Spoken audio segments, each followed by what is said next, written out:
Hello guys, it's Victor once again, and today we'll be doing the third video in our Chevening series. I'm going to be concentrating on the leadership essay. I think this is one of the most important essays in the scholarship application process because Chevening, after all, is a leadership competition, a leadership scholarship. So I do not know whether all the essays have equal weightings. But if not, I think this leadership essay should be one of the weightiest because, as I said earlier, I think the Chevening Scholarship is about leadership and influence. So let's go straight into the question. Yes, Chevening is looking for individuals who will be future leaders or influencers in their home countries. Explain how you meet this requirement using clear examples of your own leadership and influencing skills to support your answer. So again, they gave insight from previous applicants. They said the strengths of previous applicants. That is, they were able to demonstrate clear examples of leadership and influencing with concrete results. Now, the weaknesses. One, they were not able to show clear leadership as you would imagine, unable to combine clear leadership incidences with evidence. And he said some applicants focused on what they did in school. The leadership positions in school are not what they did after they graduated. So there was too much emphasis on school leadership roles than professional leadership roles. Then they said there were also not enough data or not enough evidence to prove leadership in the first place. And some applicants decided to continue defining leadership instead of giving concrete examples of leadership. So they had some recommendations as well. They said use the STAR method. And the STAR method is situation, task, action, result. We'll discuss this subsequently. Then if you work with a team, instead of using we use I, use show particularly what you did in that team. So do not hide under the umbrella of a team and say, oh, we accomplished this, we accomplished that. Show exactly what you did as an individual and give concrete long-term impacts of the leadership activity you carried out. So let's see, how do we begin? So I think it's there's this question on the internet whether we should concentrate on one leadership experiences or several leadership experiences. So I've looked around and I've seen that most previous recipients of this scholarship concentrated on at least I think three major leadership experiences. So I think you can do the same. Look for three major incidences where you showed leadership, where you showed influence. So again, do your introspection, check through your professional career and see instances you wish to talk about. So let's see. Please do not start with quotations. It was already said here. And even if it's just one line, I feel 500 words are not even sufficient to talk about leadership. So you do not want to lose these words by defining or giving quotations or things like that. I believe the selection committee already knows what leadership is all about, and you don't need to define leadership for them. I think you just hit the nail on the head right from the first word, right from the first sentence. And I think you should start with your most powerful leadership experience. In other words, if you have like three leadership experiences you want to share, look for the one that is most powerful and start with that one. Another point I think you should take into cognizance is that describe an experience that is beyond your normal job description. In other words, things that you went over and beyond to do, in spite of the fact that you could have left them and nobody would have crucified you for it. So, for instance, a young man is working as an extension worker in a rural community, and his job is to distribute government provided fertilizers for the farmers and teach them how to apply these fertilizers and other modern farming techniques. But this young man noticed that in this community there is no drinkable water, that the villagers rely on maybe rainfall, and because of climate change, rainfall has become quite scarce. Or they go to a river which is very dirty to drink water, and this causes several diseases like dysentery, cholera, and the rest of them. So what he did, he petitioned the local government chairman or the MP of that region, or he reached out to an NGO in charge of providing water for rural communities. And in the matter of months, because of his network, because of his reaching out, he was able to get assistance for this community. So if you look at this carefully, it went beyond, over and beyond his normal job description. I think experiences like this actually describe better leadership incidences than if you just say you just did what you expected to do or what you were paid to do in the first place. So go try to look for instances where we went over and beyond. We could use the star method I talked about initially, to evaluate this example I just gave. So you're looking for the situation. This young man found that there was no drinking water in the community he was working. And what was the task? The task was to how to look for collaborations with probably government officials or NGOs to bring the water project to this community. And action, what did he do? He actually reached out, probably by writing, by emails, by showing videos and pictures of the dire situation in the community and provoking people to act, because was able to communicate well how serious the situation was.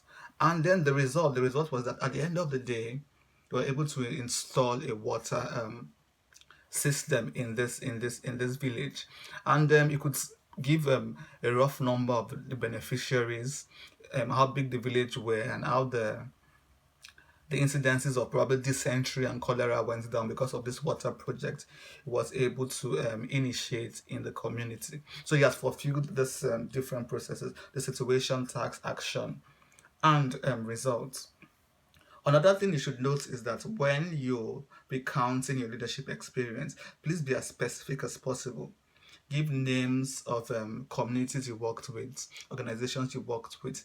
Give data, give numbers of people, beneficiaries. You could give an estimate, for instance, if you're not sure if you're not sure of the number of beneficiaries. At least give an estimate, and also discuss long-term effects. That's, oh, this community now doesn't have this problem of water anymore because a well was dug and water purification systems were put in place, and now it is a thing of the past, and these facilities will be there for years, probably through constant maintenance and things like that. So that's one of the indications. And as I said, you should go beyond. This is very important. Go beyond your normal work description. For instance, again, you're a teacher in a school and you taught a number of students, and at the end of the day, they passed the exams. So if you put this down as your leadership experience, it is, yeah, it is okay, but this is your job in the first place. But if you probably create a scenario that this school is notorious for their poor students' poor performance in public examinations, then you were able to introduce new new activities, brought out creative initiatives that sparked creativity among the students and made them read more. And at the end of the day, the success rate improved. Then that is an example you could share. So you went over and beyond your normal job description. Another point you might want to consider is that you might give different experiences of leadership in different settings.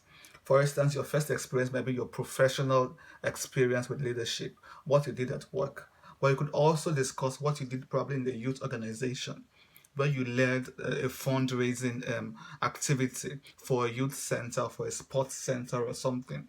You could also share your leadership skills in probably religious organizations as well. So this will help you show how rounded you are and how versatile you are, that you show leadership in the professional space, in and the non-professional space as well. So you could give different settings and different instances of your leadership skills. And remember to be as specific as possible, to be truthful, but also give the data. And this, of course, will stand you out. So I think this leadership essay would actually isolate the sheep from the goats, because now they want specific details of leadership. So you want to throw out names of communities, names of organizations you work with, numbers and things like that. So how do you remember the star method? Of course, I've discussed it already, and how to use it to evaluate your own work. So make sure you have this guiding principle of situation, the task, the action, and the result. So how do you end the essay? Remember, strong openings and strong closings. Close with a flourish. But there are different ways you could close. You might close by saying that there is need for private activism, for private individuals to take responsibilities, because we cannot always wait for the government. And this is exactly what you did. Probably the government was delaying and you had to take up the task yourself.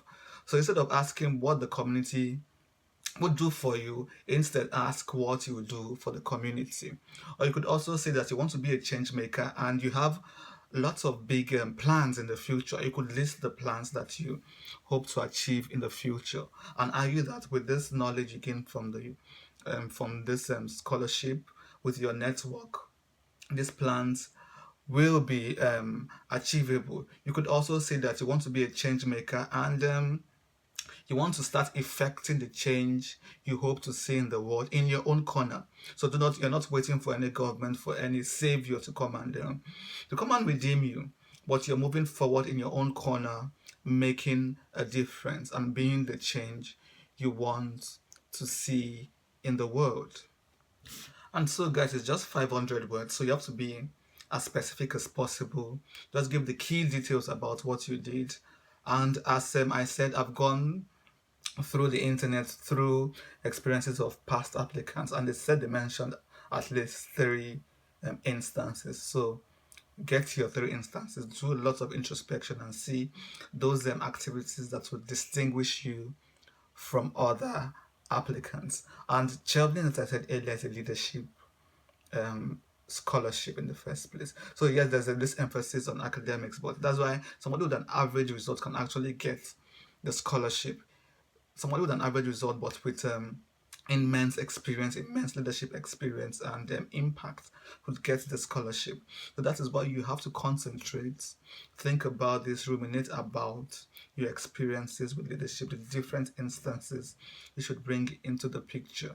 And with that, guys, we've come to the end of this particular tutorial on leadership essay. So the final one is the networking essay, and I'm also reading through things online and looking at experiences of past scholars, and I hope to release that in a few days. So do not miss that, and if you've not subscribed already, please do that so you get notified, be the first to be notified when I drop this video. And until next time, guys, I'll see you later. Presently, I actually have to meet somebody in London, and I'll probably take the camera along to share some beautiful experiences in London. Of course, there are always beautiful experiences in London, and to be a nice thing to go back there and probably to my previous university to meet up with old friends and things like that. So until next time, guys, see you later. Have a nice weekend.